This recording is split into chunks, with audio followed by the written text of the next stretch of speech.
Where'd that go? Go get it. Hey, kia ora. Helen Brown taking me live from Sun City in Arizona. Hope you're having a super fantastic, sparkling day. Welcome to Before the Dirt Nap podcast number 1326. Moving forward. So today I was struggling a little bit with what to talk about tonight, and it's been bugging me all day. Most of the time I can just sort of like go, oh yeah, I'll talk about that tonight, and I make myself a note and then I figure it out later on. Today it's been a struggle. And so I've decided to talk about moving forward.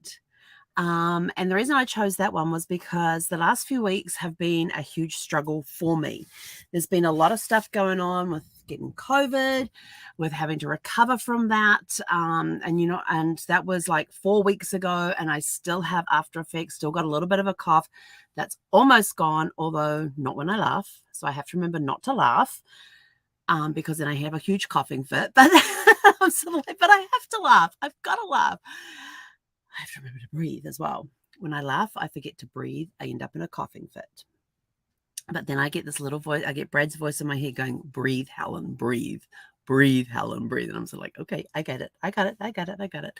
And then struggle about the biggest, the coughing's not fine. The sinuses are fine as far as coping with those go. What I haven't been able to come to terms with is the lack of energy.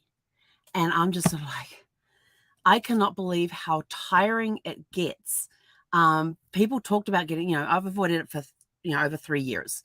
I've avoided this thing for 3 years. And people were talking about how tired they were and all of that sort of stuff. And I'm like, if it's anything like, and normally when I get sick, and this used to annoy Brad like nobody's business. It would annoy him immensely unless I was doped up on medication. And we're talking like Oxycontin, whatever it's called, Oxycontin, or the opioids. When I was laid up after a surgery to have a lump removed from my saliva gland, they had me on these dopey drugs, and I hated it. Because all I could do was just lay on the couch, and I had movies. Was on one of the movie channels. I'd watch the beginning of one movie and the end of the one after. That was basically my day. And I couldn't, and it was a struggle to get up, to go walk, to go to the bathroom and all that sort of stuff. And then trying to figure out what to eat. That was tough. And that was the only time I can think of that I can liken this time to, is that, back then, I had medically induced fatigue, because you're on those things. They send you loopy. They do. And so I was weaning myself off them, because pain's not there. I don't need these. The pain's not there. And so after like 2 days at home, I was weaning myself off them. And then I was up around and doing stuff, and Brad would come home and the kitchen will be clean. The bathrooms will be clean. And I hate cleaning bathrooms. I hate it with a passion. I really do hate cleaning bathrooms. That goes back to my childhood, when one of my chores was to clean the bathroom. And when it came to the toilet, it wasn't just cleaning the toilet. We had to take the seats off, unscrew the bolts on the thing, take the seats off, go out to the laundry tub and wash them with hot soap and water, and then dry them and then put them back on. So I think that's where my passion for cleaning toilets has come from, that I do not do. Yeah. And so my husband would come home and he'd go, what did you do today? I says, well, I just cleaned the kitchen, or I cleaned that bathroom. I cleaned the bathroom. We had cleaners. We had a maid. They would come in once a week to clean the place. And this was beyond days that they weren't there. And he goes, but we have a maid to do that. I said, I had to do something. I said, I was bored. And, but the first 2 days he knew that he actually stayed home with me, and I literally slept on the couch the entire time, except when it was time to go to bed. I somehow managed to get up the stairs. But this COVID thing, with the energy levels, it has impacted me so much, because I've also got a foggy brain with some of it as well. With the fatigue comes a foggy brain. And this stuff I'm meant to be doing for clients that I haven't gotten done because I haven't had the energy to do it. Or my foggy brain forgot to tell me that I needed to get a quote out to a client, or I needed to do something else for a client. And today has been as tough as it has been with fatigue. I mean, I was on my mastermind call today, And it was a fantastic call with our mastermind group and training and everything else that we did. But there were times I had to turn my camera off and get up and walk around because of the fatigue. I was almost falling asleep here at the computer. And it's not because the topics were boring. It's because with this thing, in the mornings when I get back from walking Zephy, I go take a 1 to 2 hour nap. And then I get up and I'm ready to go. This mastermind thing started at 8 o'clock this morning and went through my nap time. So I was struggling. And then I thought afterwards, I thought, oh, great, I'll be able to go have a sleep. And it's like, no, you have a call. And we finished at like just after 1. And I had a call set up for 2:30, another one at 4 o'clock. And by the time I had something to eat after the mastermind thing, I thought, I'm going to go take a nap. Well, I only had like at that point about 40 minutes to go take a nap. So I thought I'll do a 30-minute nap, then I get 10 minutes, refresh myself, and then I can sit. And I had a no-show. Okay. But then I started working on quotes for a client and started going through my to-do list of stuff I had to do for some clients and got that stuff done. And my dog is looking at me. What's the matter, Zephy? And so then I got on another Zoom call to talk with that client, and they no-showed as well. And I'm like, what is it about today? No shows today. And then I suddenly realized, I wasn't really at my best peak performance, but I've got to keep moving forward. And I'm now getting to the point where in the mornings, my nap is down to about an hour. And then I can get up and I can get stuff done. By the time the evening comes, like I'll go take Zephy. I just renamed my dog. I'll go take Zephy for her evening walk as soon as we're done with this. I'll come home, I'll be exhausted. Then I've got to have dinner. And then like around 8:30, I feel like, oh, maybe I'll take myself off to bed. And I'll start getting ready for bed. And all of a sudden, boom, I'm wide awake. Like my second wind is kicked in at that point. Like 9:30, boom, I have the second one like you wouldn't believe. And I'm like, jeepers. It's almost like I've turned from a morning person to an evening to a night owl. And then I'm not going to bed till like, I don't feel tired again till like around 10:30. And I'm like, this is nuts. So if anybody has tips on how to get over this, I can get back to being a morning person, because I love the mornings. I love waking up at 5 o'clock in the morning. I love getting up before 5 o'clock in the morning. I love my morning routines that I do and the things that, just that quiet time of the day. And it's so dark outside, and you see the light starting to come in through the skylight over the shower there. You can start seeing the sun coming through the holes here on the blinds. I really, really miss my mornings, and I just want to get back. And like in New Zealand, I was a night owl. You wouldn't get me out of bed anytime in the morning. When it came to the morning, if I didn't have anything on a Saturday, it was 10 o'clock before I made it out of bed. When I came to the US, all of a sudden I'm a morning person, and I have to say I love the mornings.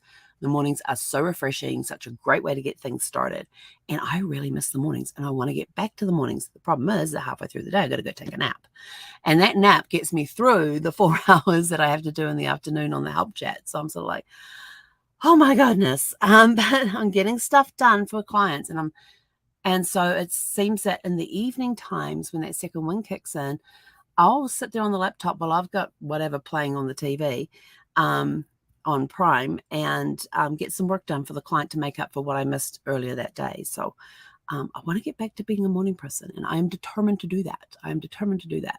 And of course, during all of this blah, blah, blah, blah, blah recovery time and everything else, I came to the conclusion, I finally made the decision we're going to sell sparkles and go rent. So I'm just waiting for the approval to come through on the rent, and then we can start looking for places to go rent, and we can get, but at the same time, I'm also getting sparkles ready for selling as well, which is clearing the clutter, which is basically I'm going to be packing up the entire contents of the inside of the RV, putting it in storage. Thankfully, I have a storage unit, and that has space.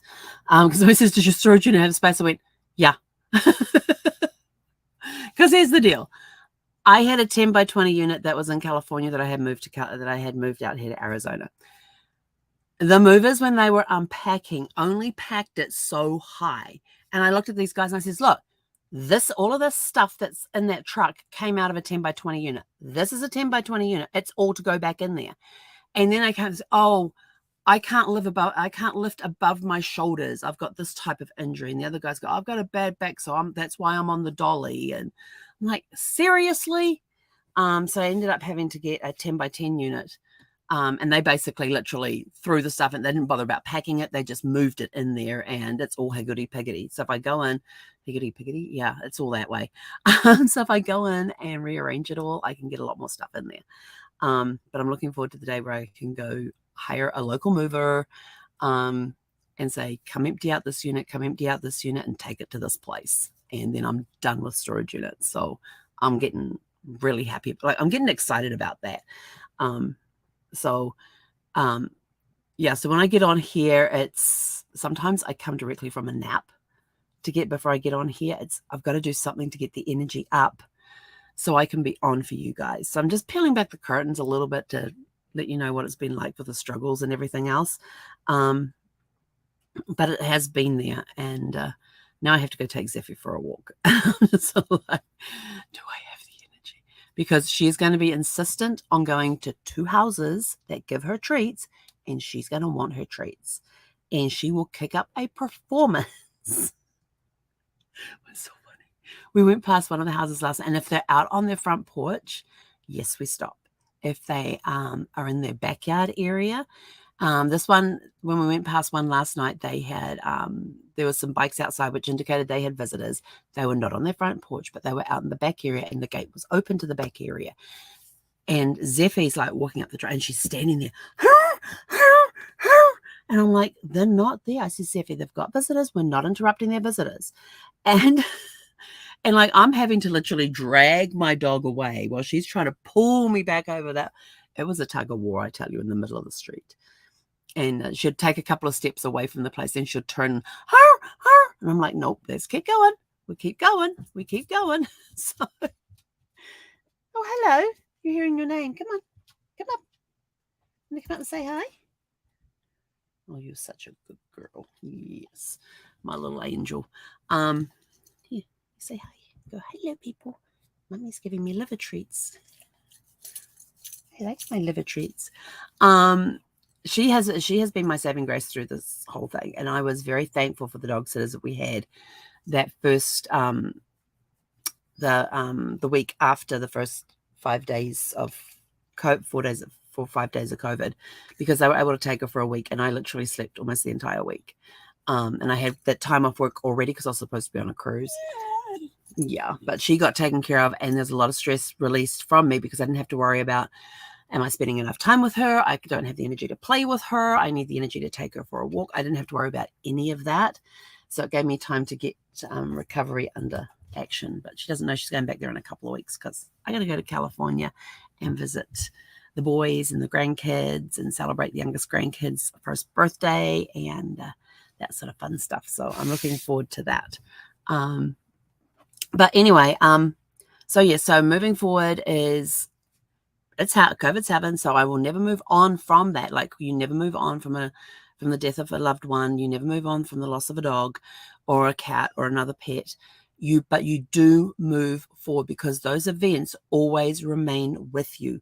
They help, the after effects when you start moving on, help determine who you are, what you're going to be doing, and where you're going to be going from that point onwards, from that point forward. So you never move on from a tragedy of any type, like be it illness, be it the loss of a loved one, loss of a child, loss of a dog, a cat, whatever, being in a major accident or anything like that. But you do move forward.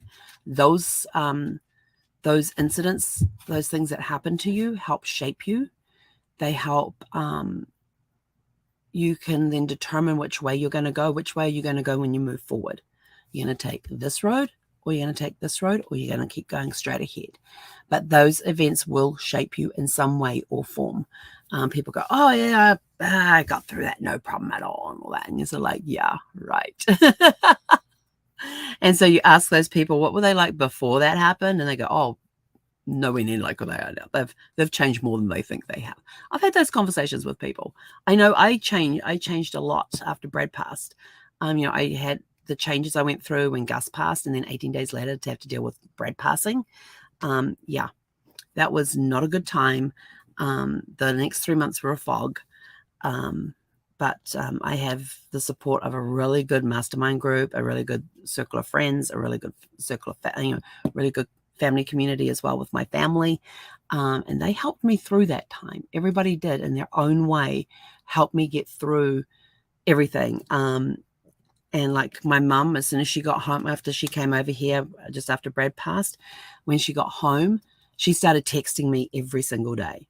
And she texts me every day. Although when she was on her walk, she was 3 days they were on the walk in the bush, doing a guided walk on one of the trails there in New Zealand. I did not get a text from her, and I figured it's because they didn't have cell phone service. And she gets back, she goes, I am so sorry, I did not realize that the cell phone would not work on the trail. And I'm just like, it's okay, it's okay. But I made sure I texted her every single day. So when they got cell service again, there was 3 text messages from me telling her about my day. And but I love those text messages. In fact, one of the times after she'd started doing it when I was back home in New Zealand, I'm sitting there one night. My screen was looking like this, and I'm just staring at my blank phone. She goes, what are you doing? I said, I'm waiting for my mum to text me. Because I gotten so used to getting texts from her that even though she was in the same room as me and I wasn't getting her text messages, I was seeing them. She just looked at me like, really? Okay. And my dad just started laughing. It was fun. She just rolls her eyes and walks away. She had no comment.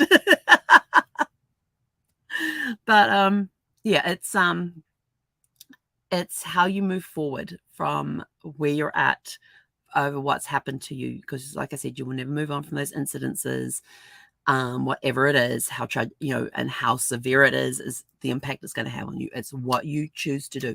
Are you going to get up and keep moving forward? Because when somebody passes or you have an accident or anything like that, it's like you've fallen down. Now you've got to get back up and keep moving forward.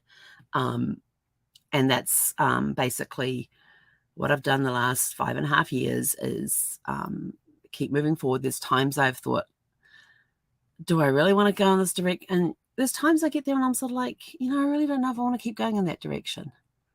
What's over here? What's over there? What's over there? What's over that way? And you start questioning things as well as, is this the right direction I'm supposed to be going? And then you'll get some signs from somewhere that say, yeah, stay on the path, or like, no, you do actually need to be going over there, which is why you're struggling on this path so much, because to keep moving forward, you actually got to take a right turn and start going that way. So there are times that I get signs like that tell me I have to either, I'm going this direction, now I got to go this way. So keep looking out for those. You do get messages from the great beyond, from the divine. It's kind of fun when they come through. But anyway, I'm out of here. I got a puppy that needs to go for a walk because she wants to go get her treats. And if I leave it any later, they won't be at home. Or they'll have the front doors closed, and then my puppy will be very upset with me. Anyway, but have a super fantastic sparkling evening. Oh, the question for you tonight is, what question did I give you tonight?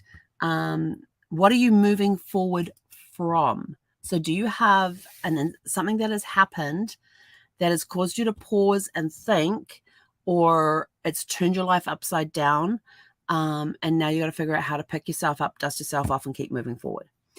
So what are you moving forward from?